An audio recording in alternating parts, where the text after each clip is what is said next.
প্রিয় দর্শক মণ্ডলী, লতিরাজ কচু। লতিরাজ কচু ভালো মানের একটি ফসল। এই লতিরাজ কচু তে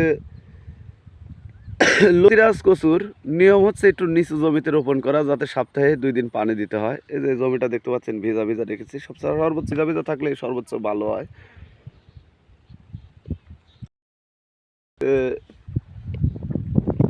আপনারা নিচু জমিতে লতিরাজ কচু করবেন। আর লতিরাজ কচু লাগানোর নিয়ম, এই যে লতিগুলি দেখতে পাচ্ছেন যে বের হয়েছে, প্রত্যেকটি গাছ থেকে কি সুন্দর লতি বের হয়েছে।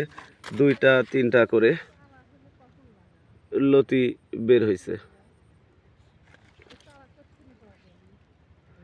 তে এটা লাগানোর নিয়ম হচ্ছে লাইনে 1 হাত পর পর, মানে প্রতি শতাংশে 130 পিস করে লতিরাজ কচুর চারা রোপণ করতে হয়।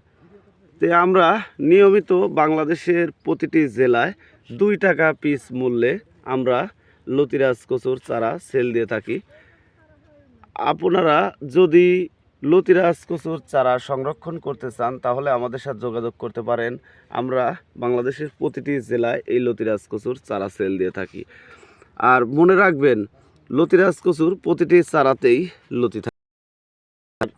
প্র্যাকটিক্যাল প্রমাণ আমি দেখাবো।